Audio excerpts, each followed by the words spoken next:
Firman pengharapan untuk umat pengharapan. Kejadian 42. Setelah Yakub mendapat kabar bahwa ada gandum di Mesir, berkatalah ia kepada anak-anaknya, "Mengapa kamu berpandang-pandangan saja?" Lagi katanya, "Telah kudengar bahwa ada gandum di Mesir.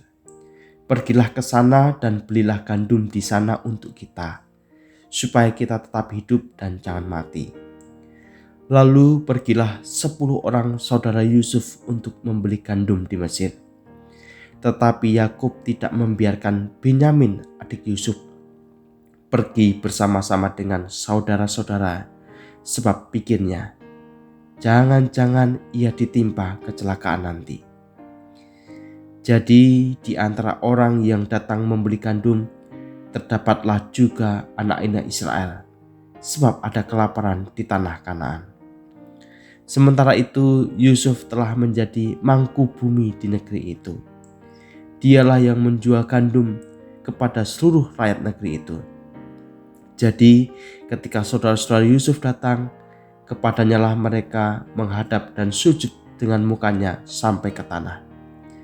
Ketika Yusuf melihat saudara-saudaranya, segeralah mereka dikenalnya.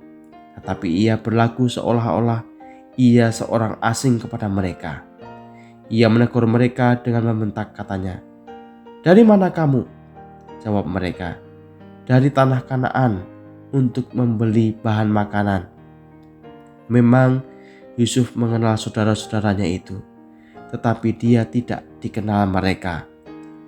Lalu teringatlah Yusuf akan mimpi-mimpinya tentang mereka.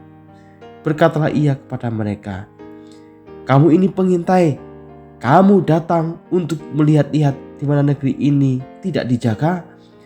Tetapi jawab mereka, "Tidak, tuanku, hanyalah untuk membeli bahan makanan hamba-hambamu ini datang.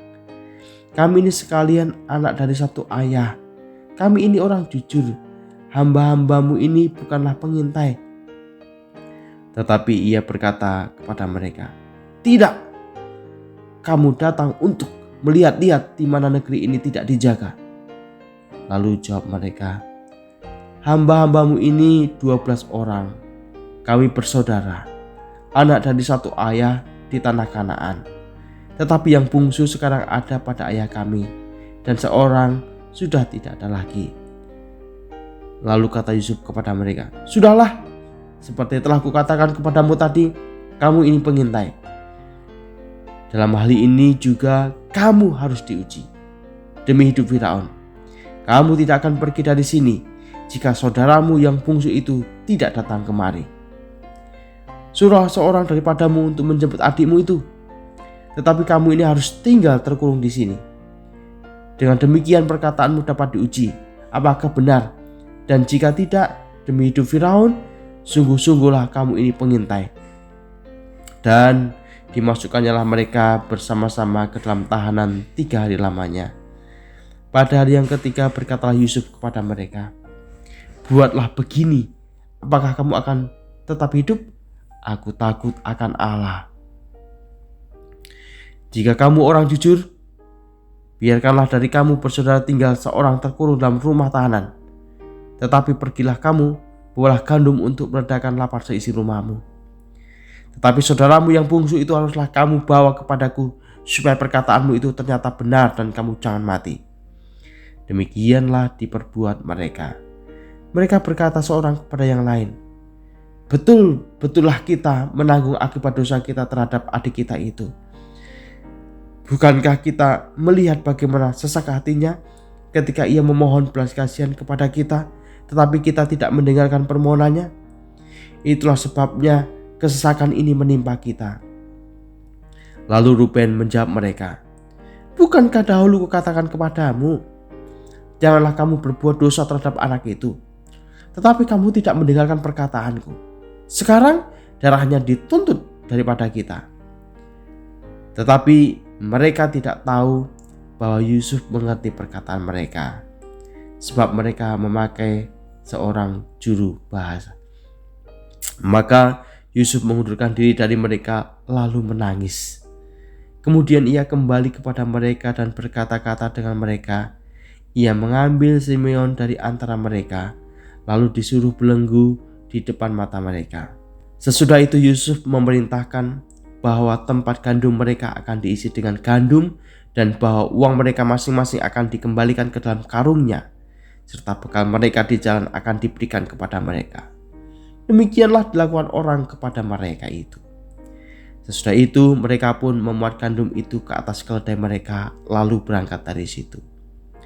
Ketika seorang membuka karungnya untuk memberi makan keledainya di tempat bermalam, dilihatnyalah uangnya ada di dalam mulut karungnya.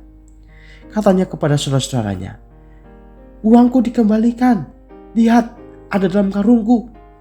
Lalu hati mereka menjadi tawar dan mereka berpandang-pandangan dengan gemetar serta berkata, "Apakah juga yang diperbuat Allah terhadap kita?" Ketika mereka sampai kepada Yakub ayah mereka di tanah Kanaan, mereka menceritakan segala sesuatu yang dialaminya. Katanya, "Orang itu, yakni yang menjadi tuan atas negeri itu, telah menegur kami dengan membentak dan memperlakukan kami sebagai pengintai negeri itu. Tetapi kata kami kepadanya, kami orang jujur, kami bukan pengintai, kami 12 orang bersaudara, anak-anak ayah kami. Seorang sudah tidak ada lagi dan yang bungsu ada sekarang pada ayah kami di tanah Kanaan." Lalu kata orang itu, yakni yang menjadi tuan atas negeri itu, kepada kami, "Dari hal ini aku tahu apakah kamu orang jujur. Dari kamu bersaudara, haruslah kamu tinggalkan seorang padaku, kemudian bawalah gandum untuk meredakan lapar seisi rumahmu dan pergilah. Lalu bawalah kepadaku saudaramu yang bungsu itu. Maka aku akan tahu bahwa kamu bukan pengintai, tetapi orang jujur. Dan aku akan mengembalikan saudaramu itu kepadamu. Dan bolehlah kamu menjalani negeri ini dengan bebas." Ketika mereka mengosongkan karungnya, tampaklah ada pundi-pundi uang masing-masing dalam karungnya. Dan ketika mereka beserta ayah mereka melihat pundi-pundi itu, ketakutanlah mereka. Dan Yakub ayah mereka berkata kepadanya, "Kamu membuat aku kehilangan anak-anakku. Yusuf tidak ada lagi dan Simeon tidak ada lagi. Sekarang Benyamin pun tidak kamu bawa juga. Aku inilah yang menanggung segala-galanya itu." Lalu berkata Ruben kepada ayahnya, "Kedua anakku laki-laki boleh engkau bunuh.